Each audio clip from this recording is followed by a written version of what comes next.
Hello there, and welcome to the Informative Bulletin of the Truth Forum. We're going to be talking about everything about the meeting, the infamous meeting that's been taking just all of the attention in the legacy news. It looks like it's just dividing everybody on what side of the aisle they're on. And I got to tell you and communicate with you why I believe that this is a good thing. And you might say, well, what do you mean by that, Pastor Jaime? How is it a good thing? They couldn't resolve peace. I know that a lot of us want peace. I don't want to say everybody wants peace because there's some people that are still believing what's being peddled by legacy media. And I really believe that, see, let me tell you something.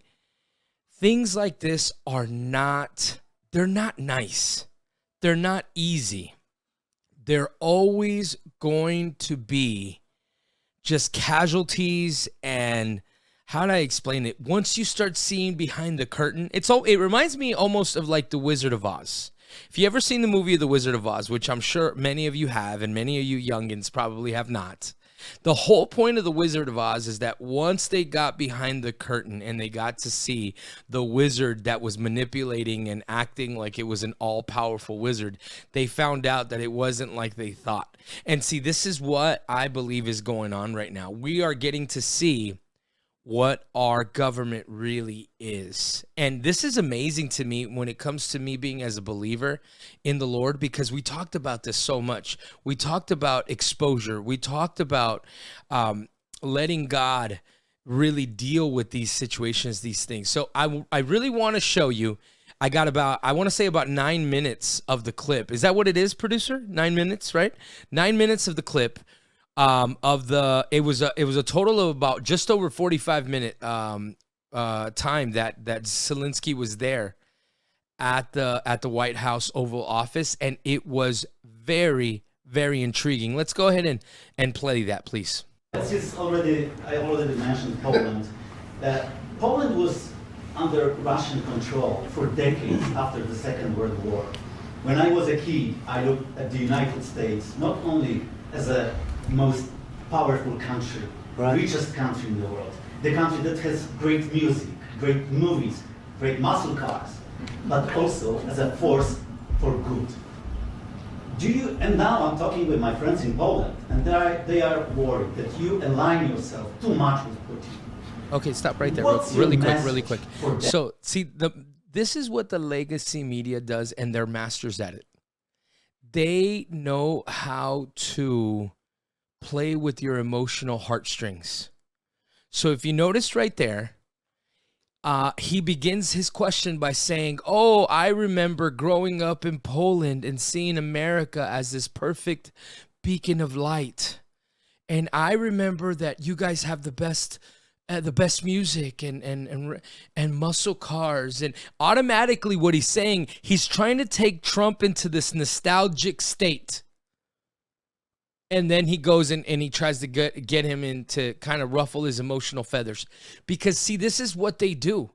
And I'm not saying, I don't know who this reporter is, but these are the techniques that the legacy media does. And especially when you see it in young people, you see it that they're so passionate and emotional about certain things.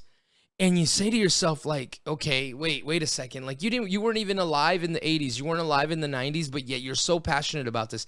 And that's what he's doing here. He's saying, well, and I talked to my friends in Poland. And I mean, that could be true or not. But I mean, okay, you talk to your friends in Poland and they're worried that you're too aligned with Putin.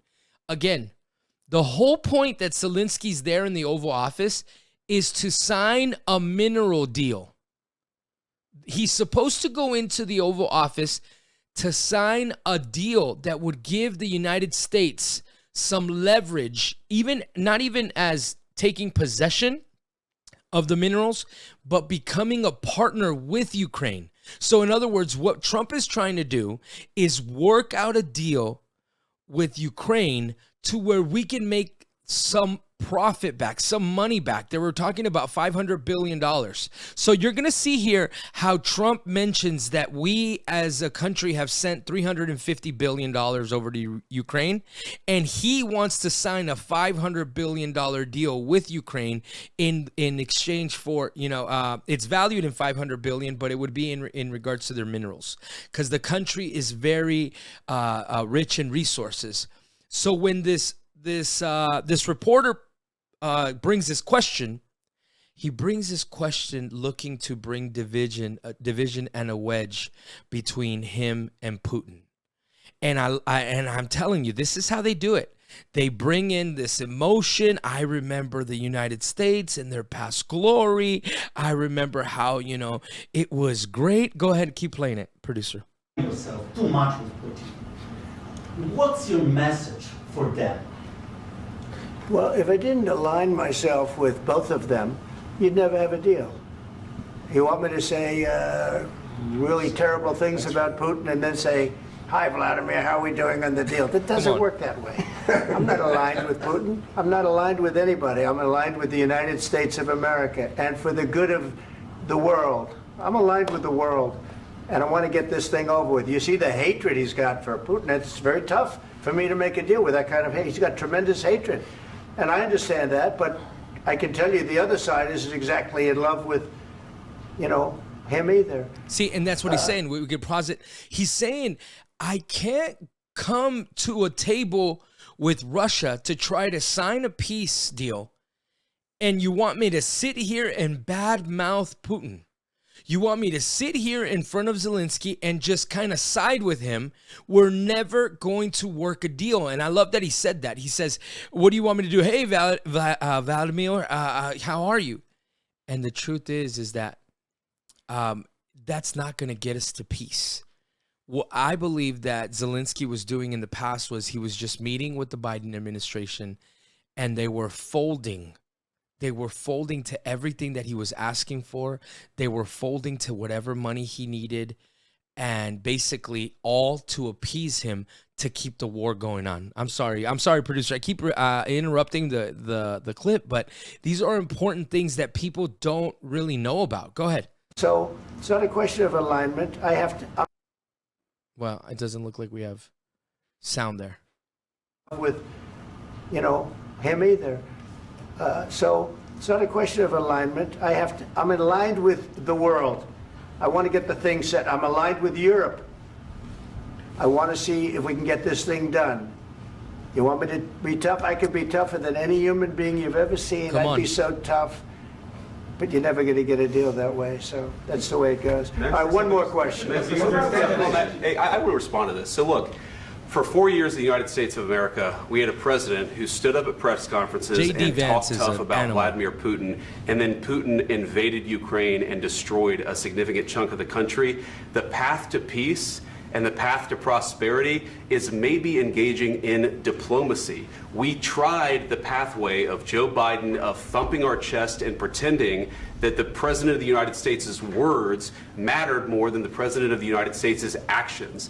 What makes America a good country is America engaging in diplomacy. That's what President Trump is doing. Can I ask you? Here's where the trouble begins. Yeah. Okay. This is where the trouble begins. He occupied our parts, big parts of Ukraine, part of East and Crimea. So he occupied it on 2014. So during a lot of years, so I'm not speaking about just Biden, but those time was Obama, then President Obama, then President Trump, then President Biden, now President Trump, and God bless, now President Trump will stop him. But during 2014, nobody stopped him. He just occupied and took. He killed people. You know what the contact 2015. 2014. 2014 and 2014. 2014. Yeah. So I was not here. Yeah, but That's exactly right. Yes, but during 2014 till 2022, the situation the same. The people have been dying on the contact line. Nobody stopped him. You know that we had conversations with him, a lot of conversation, my bilateral conversation, and we signed with him, me, like a new president. In 2019, I signed with him the deal. I signed with him, Macron and Merkel, we signed ceasefire. Ceasefire. All of them told me that he will never go. We signed him with gas contract. Gas contract. Yes, but after that, he broken this ceasefire. He killed our people and he didn't exchange prisoners. We signed the exchange of prisoners, but he didn't do it. What kind of diplomacy, JD, you are speaking about? Okay, let's stop right there. Let's pause it. See, look at this. So he wants to come back and again talk about what happened in 2014, what happened in 2015. Again, talk about how Putin had violated the terms of the peace agreement, how he didn't want to give prisoners. No one is saying that Putin is the good guy here. Nobody is saying that Russia is wrong and Ukraine is right, or Ukraine is right and Russia is wrong. The thing is that he has been used to coming to the United States and talking about the history and what's going on and what the status of the war is. And what ends up happening is that we open up our checkbook as a government and we write him a check. So he thought he was going to be able to come into the United States again, play the sad story, which, don't get me wrong, is very sad. I'm not going to be happy because there's war. There are people that are dying by the thousands, that are dying every single day. But see, you have to understand something. Everything that has to do with our government is pre-planned. They knew what they were coming into the Oval Office to. Not Senator, now it's the Secretary Marco Rubio had talked to him. He was supposed to go and sign this mineral deal. But he's using that opportunity again to point the finger at Russia to try to get more funding for an endless war. Let's keep going. What do you mean? I'm talking about the kind of diplomacy that's going to end the destruction of your country. Yes, but if you Mr. President, with respect, I think it's disrespectful for you to come into the Oval Office and try to litigate this in front of the American media. Right now, you guys are going around and forcing conscripts to the front lines because you have manpower problems. You should be thanking the president for trying to bring it into this conflict. Have you ever been to Ukraine that you say what problems we have? Wow. I have been to. Come once. I've actually watched and seen the He's stories. saying you've never been here, so you can't is talk about this war. You bring them on a propaganda tour, Mr. President. Do you disagree that you've had problems bringing people into your military? And do you think that it's respectful to come to the Oval Office of the United States of America and attack the administration that is trying to prevent the destruction of your country? A lot of questions. Let's start from the beginning. Sure. First of all, during the war, everybody has problems. Even you, but you have nice ocean and don't feel now, but you will feel it in the future. It right there. God bless. Wow. So, oh my God. What he said here was terrible. He says, you don't know. He tells the vice president of the United States, you've never been there once. Number one, disrespect. Number two, he says, you don't know what this world, the war is costing, because there's a whole big ocean separating you from Russia. He forgets that the only reason why he's been able to stand up to Russia and the conflict has taken years, it's because we have funded this endless money printing war. And he has received funds that are from our government that have added to the national debt, billions and billions and billions of dollars, equipment. And right now, this is where things went bad. Number one, he just completely disregards that he's talking to the vice president of the United States. And in front of media, he's trying to wheel and deal more commitment, more money from this government, so that the war can keep on going. And then he has the nerve to to basically say that we don't know what it is to be in this war because we have a big ocean separating us from that. Go ahead, keep playing. God bless. God bless. You will not have a war. Don't tell us what we're going to feel.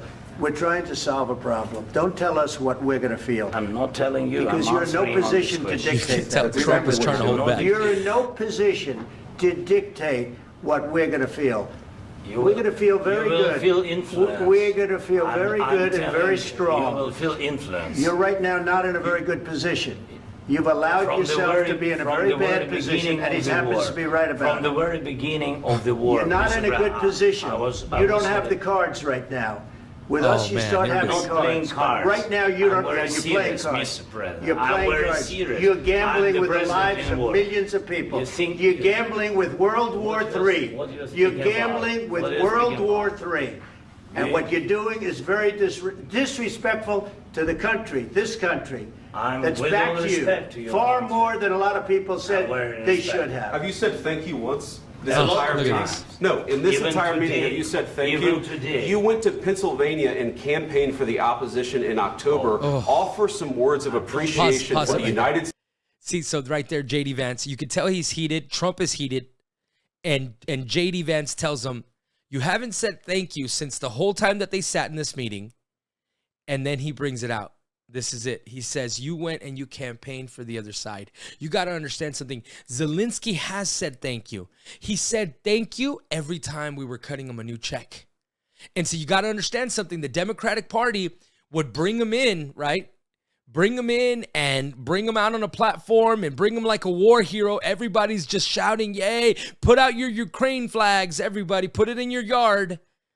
And as we're cutting him a new check, of course he's going to say thank you. But see, this time he walked into the office. He thought he was going to get a check. He didn't get a check. He got a contract. And the contract he saw was for the government of the United States, for the America First policy, for us to make make some profit back on our investment on this war. And this is not to his liking. Let's go ahead and play it. States of America and the president who's trying to save your country.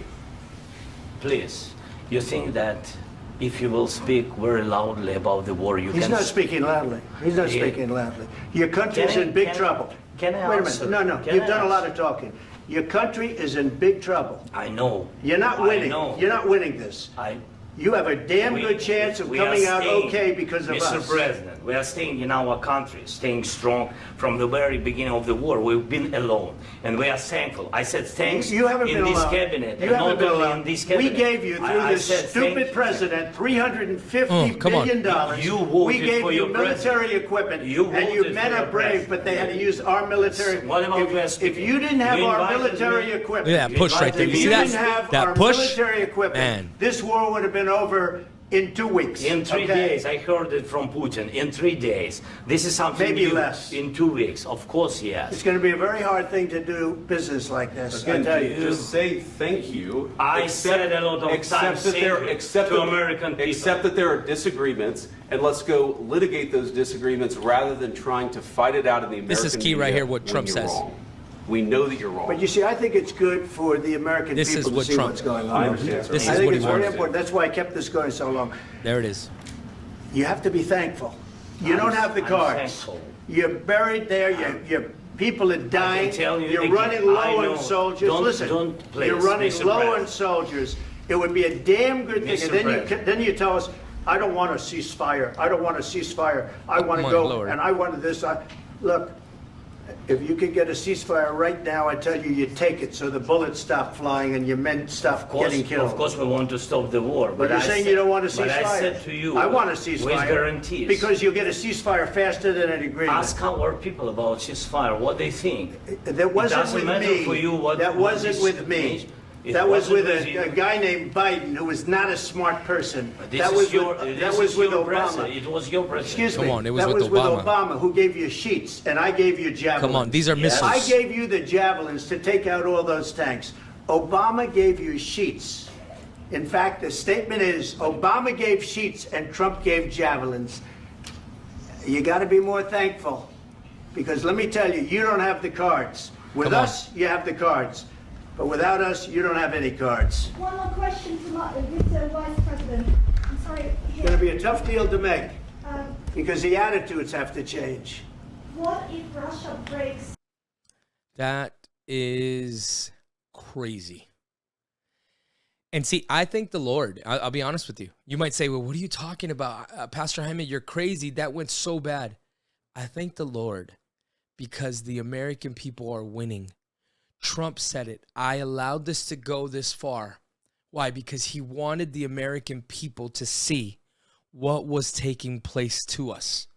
This man would say thank you because he would come into America, he would come into the Oval Office, he would come into the DNC, and he would be presented like this war hero, like he was coming up against our number one enemy, Russia, which can I honestly tell you that we have greater enemies that are inside this country?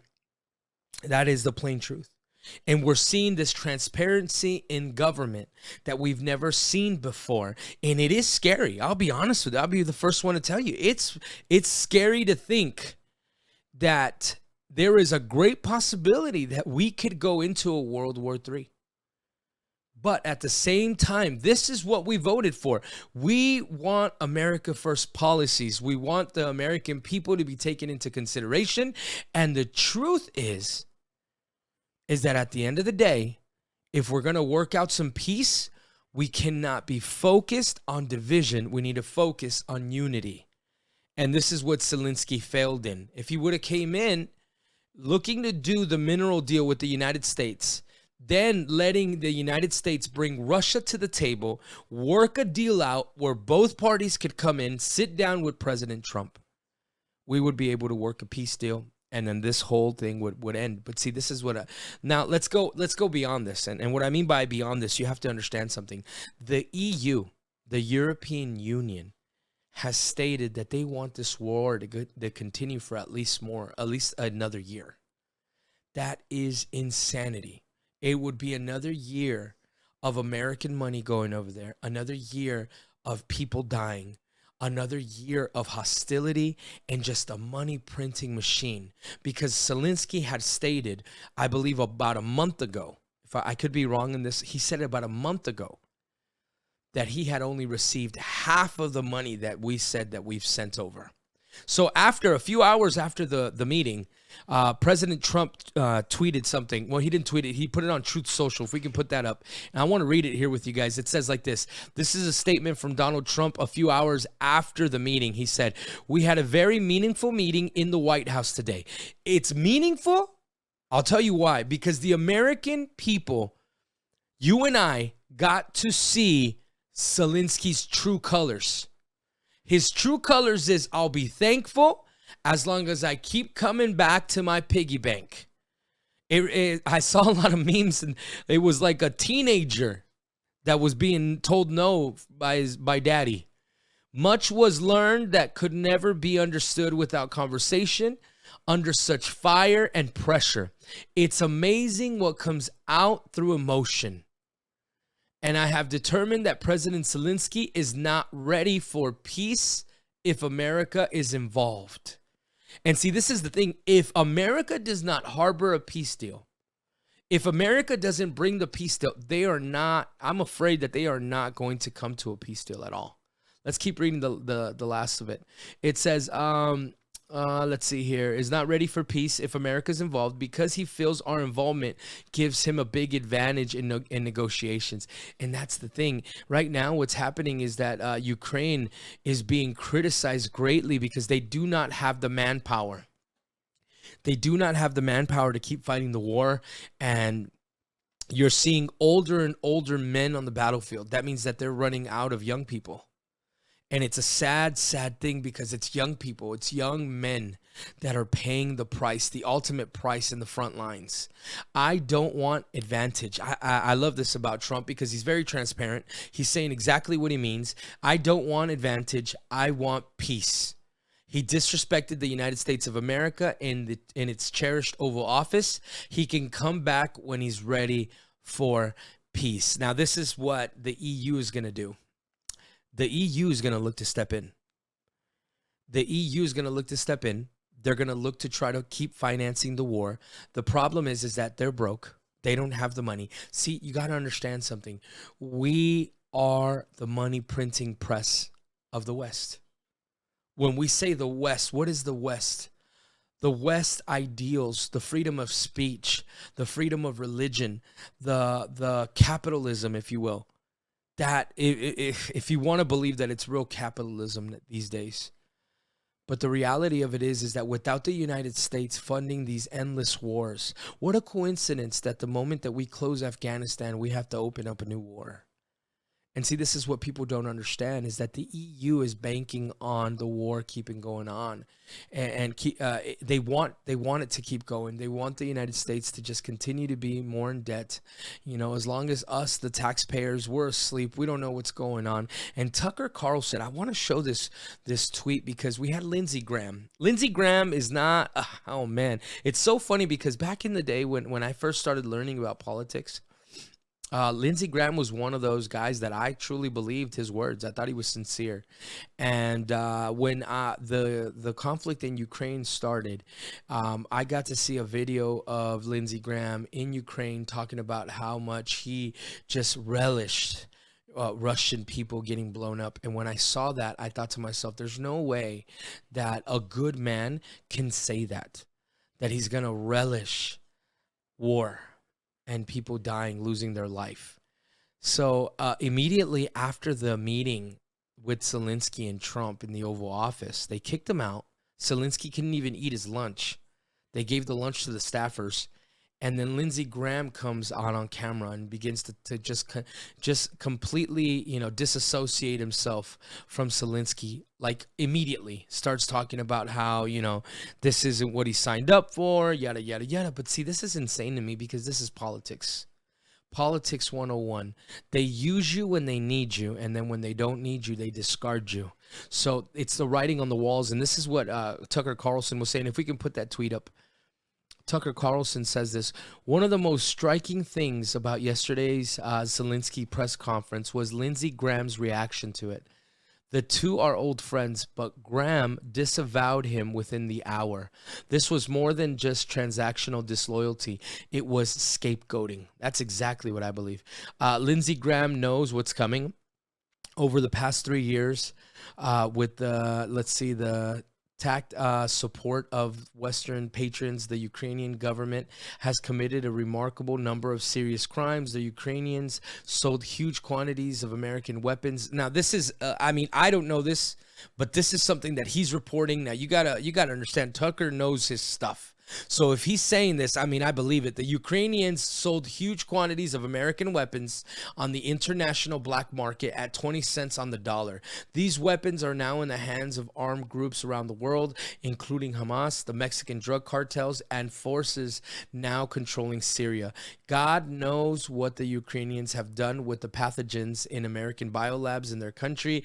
Even U.S. intel agencies aren't sure. The Ukrainians have also murdered a number of people in various countries in political assassinations and tried to murder others, including American journalists and a European head of state. This is all true, and it's all going to come out at some point. Better start blaming Zelenskyy on it now. That is incredible. So Tucker is just calling out what Washington is going to do. See, the thing is that we are getting a level of exposure that we have never gotten before. And this is true. The moment that there's an endless war going on, a war that, and it's we've seen the playbook before. They get a war, they get a conflict going. It's an international conflict. And what ends up happening is they rile up the emotions of the American people. They get everybody to be completely emotionally invested into something that is going on, half across the world. And this is the excuse, halfway across the world, I'm sorry. And this is the excuse for us to continue to print money and to send money. And because the American people, I believe, are noble people. They take advantage of our nobility. They take advantage of our good thoughts and our good wishes. Why? Because we vote and we sign up to these conflicts that we think are for good and evil. But this is what Tucker's saying. What Zelenskyy was saying in the Oval Office maybe was right. Maybe Putin has done atrocities. Maybe Putin hasn't respected the ceasefire. Maybe Putin has acted in bad faith in the past. But here, Tucker Carlson is saying, no, Ukraine has done their bad as well. And I believe, in all honesty, is that any politician that's been for this war, it's been for this war because they get millions of dollars in money in form of donations to campaigns, in form of you scratch my back, I'll scratch your back, kickbacks. The swamp is a two-party system. The swamp is a two-party system. It's Democrat and Republican. Now, by the time you see this video, maybe things have changed all over again. But my suggestion to you is pray. Pray for this nation. Pray for Donald Trump. Pray for the state of the world. Pray. The EU wants to make this conflict bigger. That's what they want. They do it by portraying Russia as the enemy and making Ukraine out to look like it's just a hero, our knight in shining armor. This has been the informative bulletin of the Truth Forum. And I will tell you this. I thought to myself, once Trump got in, you know what? We'll hang up the Truth Forum. That's the end of that. But so many things are taking place. And I believe that it's still time for the church to intercede, take its place, and believe that God is in control. God is doing something big that we never thought. This is the year of judgment. I believe that things will begin to come to light that are going to be incredible. Not like the nothing burger that we saw with the Epstein files, but it was phase one. We can't blame Kash Patel and Pam Bondi, because you have to understand they're just getting into a department where people actually hate them. These were their worst enemies. It's the intel agencies. So keep them also in prayer. Keep the Truth Forum in prayer as well. God bless you. We'll see you in the next one.